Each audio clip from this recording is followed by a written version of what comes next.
Somda Sobethoi, Magirum da Karakle, Aduga Pamung Matagda, Lone Hek the Salaka Hipte.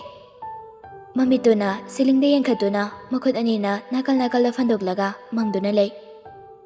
Rohit Putawena saw within a day, Magi Mataudu, sounding a merum sulate. Rohina Dopanupia Makoi Kraga, Mana Rohitki, Kanaoidana, Rohit Pasawado Ribano. Adabukarigino Kangde, Rohit the sounding ba, Pienda Malay Bagom, Adum Tauri, Magi Matausi. Avitoina Sumna, Wakaldo the Nalading Tanjadoda, Magi Mapukto, Chaklam Bagi, Kong Bahuraklami. Hana dagi Karaga, Chaklam Lagalabaga, Kitchen de Lehoriba, Mateluko Mayam the Urubaga. Ani the Pulapas na Kiduna. Avitoga Chakauda, Lan Maja Mataurakpani. Matilla Mutan could your tay, Aduga Yelom Damo, Yawandun Hippi. Makodiatuna, Monkang Naduna. Seconds Karagimatong, Magi Rumdo, Mapalagi Noctoraglami. Han Badadi, Avitoy Tarabasu, Tasinade. Adu Hanjinanjin, Asum Noctorokwa Dudadi. Abetoyamna, Enoy Ereduna, Pamundagi Tapna Hogatli. Aduga Tonglom the Laglami. Avitoina Tongdo, Hekang Dopaga, Uri, Rohiniana Lanja Daba, Icham Chamcham Misakamagom, Kaidaki no Seneba, Minogamaноklaga, Liptuna Lerum Libadu. Avitoyam na bit latana, Hanglaglami. Sidakita Walaino. I nangatang Botagita was Sida, Nang no Suyamna, Distodo is a cake in Habani. Rohit Makutna Mana, Avitoy Tongjin do Dangai. Aduga Masado, Contarab Dona, Avitoy Mamai Mabada, Magi Mamai to Tamdon Hiraglami. Ibani Makada Kumlaga, dinner Puna Jamina Sena, Hagilagoni. Lau, Kumo. Ibani Dangueva, Yam special over dinnerni. Avitoy Sakatagna Nangchatoro, I took Janindi. Ado Wado Hibeloidri, Avitoy Mabukdo, amongst the Chaklambagi, Kongbahuraglami. Rohit Kimamangda, Ikairaduna, Mamai do Kajagang Silly, Adoganakala Madalay Toki. Rohitsu, Chinbal Chinglab, Nakfetauraga, Masado Chumna Muglepi, Adogalak Nabukay Heraglami. Kananum de Chaglamido. Avitoido Mukbaina, Rohiti Yangi. Handakti Kai Kang Badagi, Kankot Lehabidu Yori. Punjal Kitang Wankatna, Mano Aina, Achumbasaki. Yare, Yamchagajangan, Tanning them day. Dinner just 7 a draw, Pur, Jawarslo. Asi Haiduna, Rohita Fetaram Laga, Makongangam Tangduna, Chetpahawi Bitoidu. Adobumana, Kongtang Ama Ani, Hektang Baga. Rohit Namagi Makukudangdu, Taphaki, Tunglom Dagi. Avetoy Chaplepduna, Nakjan and Rohiti Yangi. Adoga Pisum Nama, Inkatuna Hanglaklami. Kaino, Kayamukta Habanuna. Rohit Kumde, Avetoy no Feta Maktawi. Yamna Maro Labor, Magul Labor Minokama. Rohit Tapna, Avitogi Manakjang Silly. Avitogi Makud Oido, Magi Makud Yetna, by Silly Badu. Tadotuna, Magi Makud Oidunoina, Avitogi Kudang the Paiki. Adoga Magi Makud Yetuna. Avitogi by Silliba, Makut Oigi, Kuchamangaduda, Lonsinaki. Mikup Sida, Amata Oiki, Roiki Kuchamangaga, Avitogi Kuchamangaga. Avitogi Masado, Kaino Matokre, Roiki Yamna Tazadaba, Matawadoda. Yamna Nupatok Bani, Yamna Romantic Oibani. Avitogi Tamui Busso, Nick Lauhan Bani. Avitoy Mamito, Patpat Kuptuna, Tinga King Rohitbo. Rohiti, Sapum Hongdri, Nokminok Medo Magtauri Hazukso. Avitoido, Rohit Kalon Sinaramba, Magi Makoto, Satok na Bohotne. Rohit, Kaino Nong Toidubo. Mino Raga, I say Kaino Makan Kiroidro. Rohit, please, Tado Ibani. Auntie Hoino Raga, Kaino Kalini Habani Bo. Avitoy na Magi Makoto, Panasatok na Bohotne Rabaso, Rohit Manadi, Yaraktre. Avitoy ki Piktak Tobi, Ngorok Ngobi, Bubu Blaubi, Kuchamanga Ado, Tadok Pagi Mahut, Hena Jet na Paisinki. Mapok si Magi, Tadok Laray Matagom. Anam kan Mamatawni, Lamheli Takpani, Magi Oigani Utpani. Chimbal Thong da Hydravasu, Matawduna Utli. Rohit na Betoy Mabo, Ngamkayaw na, Mitaru Rehabadu. Law, Makada Bulab Kumasi. Kem Tawri, Antising na so, Kem da Hyri. Wado Kakaiduna, Rohit na Mangtaduna, Anido, Holwedo da Lakmine. Avetoy so, Ngasige Sup Nupathokpa, Rohit ki matagduda, Hoy may kariso Hydre. Magi Makut Baiduna, Rohit na Chingduna Puhali. Avetoy Maso, Magi Matangurong Tangna na Huliba, Masagi Miholdo, Patana Bohot na Bada, Ohaba Madi Oiri. Rohitna magi thamoigi aseng masag adu khangkhidra haina kizaba pokpani. Dinner do yamna santi oina chaminai Rohit ka Bethoi gadu. Ani magdu chak loina lamna rabangak da oibana plate gi mai phawba nongkhalakpa sangde. Anti singdosu kitchen dagi loina thoknakhre. Rohitna kitchen da changakpa yaroi. Hek changlaklabadi thabak dagi thadatkani haina kana tritawba adoda makhoi suki ramale. Pungthai mukti tumin dinner do chanaraba madung Bethoi ga Rohit ka makhon masa hamdokle. Makhoi na charambagi do Bethoi na so khara loisili. Ayamba sarukti anti singna tawkhre. Atay ayamba matam dasu Bethoi bu thabak kaya yawhande. Lairik to oina mamayon sinahali Benu na sinduna. Rohit di Benu gi call ama lakpadagi living room da jangki. Khara luba wari mali magi matawdu. Bethoi so kitchen da kari no tawba yaba khara tawramlaba madung kitchen dagi thoraktuna garden dum da lakle. Bethoi do sumang maton gi garden lom da thoraktuna mi ani phamba yaba swings leiriba dom da lakduna swings tu da tamna phamthai. Masa hujikti Rohit na ngang bawada hangat dana khumbadu tawradre. Yamna hongki minutes kharagi matam sida. Bethoi makut na mana swings ki thori da thamlaga mami tu na tarang amada yengduna sum leiringai tanjadu da Rohit tu makuta lema mapaiduna Bethoi gi manak da laklami. Bethoi so mamai khaji lai thorakpada ure. Rohit na lem dumaga magi nakalda pisum suglap tawna leptuna leiriba do. Nangdi tu kaidariba.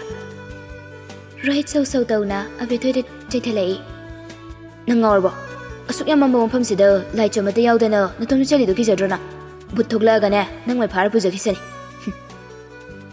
Bethoi mamituna magi mangoina leiriba lem post da yenglaga. Mai laktrase kaigin haige imungi di loina laawe. Garden gi mai singdo ngasai pulap yakhidrabani. Hayeng electrician lagani aduga semani. Mama so loina ubangami daidi. Afaba thabak ngata tawbani na ayubudi sona chanbi. Hoida nangbudi anghawbini na. Wado haina lemduna Bethoi gi mamang oirap thamlaga masu nokmi Bethoi gi manak chungsilakduna nakaldo da famthai. Bethoi ngak chanana Rohit yengi. Rohit Bethoi da phat onsinduna michiyo kaiwa tawraga laknaraklami.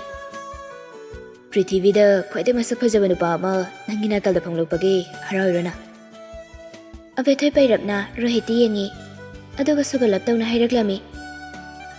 Nang naigi nakta phamaga aidi kaidabai haraudeba haraubidi amta. Prithivigi khwaidagi chawkhataba playboy ama aigi nakta leibase aingonda burden ama oi khangbra nasuktuga. Wado haiduna Rohit fet tawramlaga paithokduna leikhe Bethoi do. Chinbaldana sawba sasinaraga thamoi manungdana hararido ai khangjare saktibi. Thiradi phare kaino aingonda amo onsinbi ka tawrakano yam hainadrena. Rohit do pisum khara suksinakhi aduga mongha dhanglakhlami. Bethoi nang kaidorage habani nangi muchungse karino hojug waida natro ibani harau dinner jamina khibada 30 minutes for pharam khire aduga mo paithokbi suksin bi muktok lerami. Or are you pregnant? Angang dugi mapa du kanano airo. Kari sukhantha da thingau lengaw hangakba Rohit ki wahangni. Bethoi mamito khanglaw lauthoki aduga khanghaude magi makhut yetuna Rohit ki lukhamda khupangna pak thakhi. Yamna thuba matamda thokpa thodokni. Rohit so makhut oiduna magi lukhamda nalaga naton ga chinbal ga panana amutang sugatlaga Bethoi da pairab yengi. Nai kaino ngawbra habani dana nangi nongduna ne adudari kaikeni yam jaja khalaktaba. Bethoi mamito paina Rohit yenglaga chokhattaba haisini nangdona tawjadi khangbre amada mungaw tawbu nupido aidi nate. Fetawduna Bethoi so mamaiduna kalamada leithoki. Rohit nomi tawi Bethoi gi matawdu mangondagi amuka hena mabu nungsibagi machaga mo ohelari. Bethoi gi makhut yetu tamna lamduna Rohit gi makhut oiduna paisili. Aduga yamna nungsiba khonthokta tamna hairaklami. Bethoi si hairoba nang kaidorage habani. Bethoi do magi makhut Rohit na paisilakliba adu phatkan thatli. Phagi dagi ikaba khara haurakle. Mamaiduna nakal amada onthok na sok tawna khomlaklami. Pairakano habani Nangi nakuda dugumba nupi amadasu pangpai de pabana khutuna ai sengdru sengba khutsida hekta pai ba yabrona. Rohit to handakti yamna tapthana hairaklami. Adumana wa thaido kanu. Nangna saurisi gi maram ai sungang khangdre. Phajana hairo aimanda. Wa do haiba phauba loisinba nangde. Abithoi mamaido Rohit phalai sili. Asauba phathaba ngamdre hausikti. Pendaba sauningba pumba chinbaldagi mapal tholakle. Khonjal wangkhatna Rohita thini hektu cheraklami. Simpalda nangi natu ama laina nang nengonda iranga sam horisi kaigino. Natu dugu wari saruba kaidauge. Nang nengonda samjai nei se kaigino habani. Mai thaba ikai khangdaba midyamba. Nupi se sana pona ti khangaba. Ama mokoi. Nangna khali se kaigino habani. Simpalda lehobu nupi do sengna dum phasana ko bi beyadrona. Wada habalo rakpada abethoi mamita mapi ira thangba horakle. Nahan makai khangjanna leirambado ngasidi khangbagi pangal loikre. Abethoi magi thammo yauna chakhiba thodokni haiba utli magi matauduna Rohit simagidi ahanba nungsibaga pangkhakni. Valentine's Day da anti amana mangonda hairakhiba waduna Abethoi gi nauna yening chongkhalakli bi thamoida athiba dakphum mata hanki. Kakthokpa ngamde numittu mikop sidasu ningsinglakpani. Hena supukning nungsire Rohit mana manata nakna phamliba matam sidadi. Rohit ti haujuk phauba gyan tadri ngakchana na hanglaklami. Koino nang haido. Simpalda thana nupi lege. Aibu simpaldagi nupi korba. Abethoi gi mitluda thingduna thamlamba pirangdo phajinba ngamlaktre. Thasai thakta pi marik ani chentharaklami. Makhut macha ani duna mapido amuk phatpatai thoklaga kapngang tawraklami. Anta ke Valentine's Day da. Ai na nangonda Happy Valentine's Day gi wish pige khana nangonda call tawi. Aduda hek tawbaduna Abethoi do wangang thokpa ngamdre. Rohit so khangning na hanglaklami. Aduda ke doraba. Aduda noige anti amana nangdo nangi girlfriend ka de chat ki aina harai ni khangbra. Valentine's numita nangna natuga de chala pha nangna do mangonda kai hawri natro. Ai se pangbiri nangna sana ningbu mongda sana ba yarani khanbagi natro. Nangna ingonda tawri mayam se mai thaba ikai khangdaba. Wado haina amukso hike kapi ningsing laga thawai sum nangai raktre. Rohit waham phauba haide tumin leikhi. Adaba munna di yengi Abethoi da yamna muni yengi yamna magulaini yengi yamna thawai tani yengi. Thazarude magi mangda susut tangna phamlibi nupi aduna magi damakta khamanu poklamgani haibadi. Aduk nungsiba mana magi damak mitludagi pirang sintharakani khalude. Rohit ki thamoida hauriba nungsibagi pamelu jawduda Abethoi matagi nungsibana mahai masing thingamdani yankre. Rohit mikup khara Abethoi na muni yenglamlaga kari wakhal khalurabano khangde thawai tana makhol thokna nokthorei. Abethoi so mapi taithokna Rohit ngak ning laklami. Ngakchanai Rohit na khanghaudana noklakpa duda.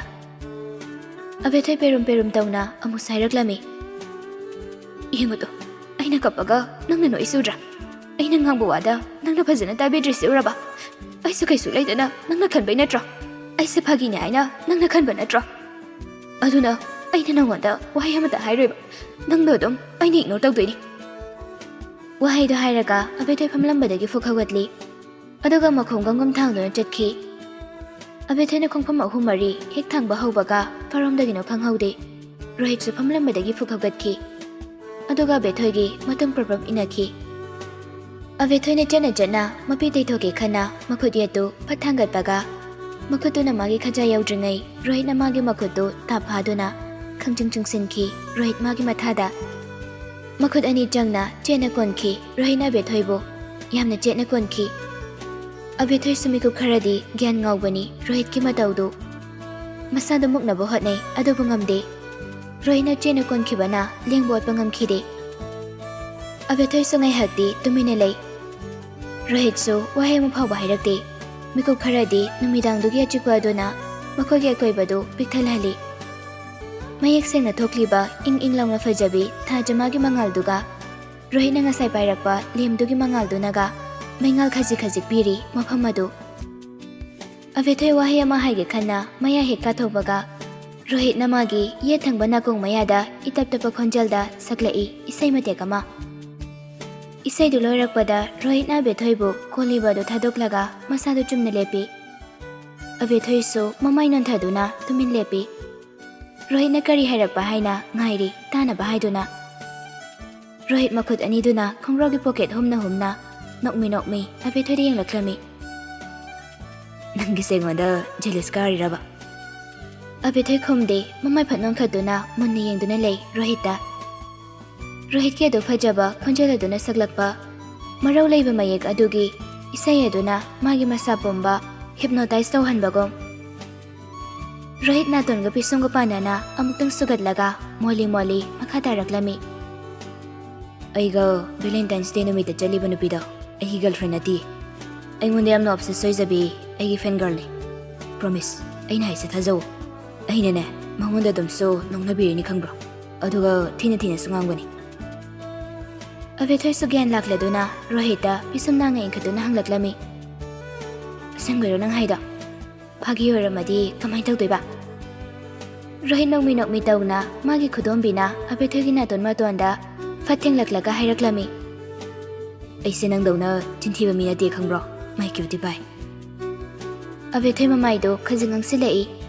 Rohit ke sigum matawsida mama sadu mihol changa changumnare. Rohit tu makhut anina thabama pada punaduna amuksa hairaklami yamna confident leina. Kaigumba aina hairabu wase hekaran boramlaba. Aigi thabaksida nongmina kapcho gyandarba. Abethoi su mamai khajin nontaduna hoi haibago makuk tapna nomi. Rohit amuksu nokfetawna Abethoi gi mana khaju changsinduna yamna nakna lepi. Aduga Abethoi gi makuk naksamga dainabagi saruktoda Rohit ki makhut animak thami. Abethoi su ngakna fatnon khatli. Rohit maithongda expression kari su utta magi mamaidu Abethoi gi mamai tamna asum changsili. Abethoi di amuksu gyan mangkre makhut na mana thabama pada thamduna mami tu tamna uisinki.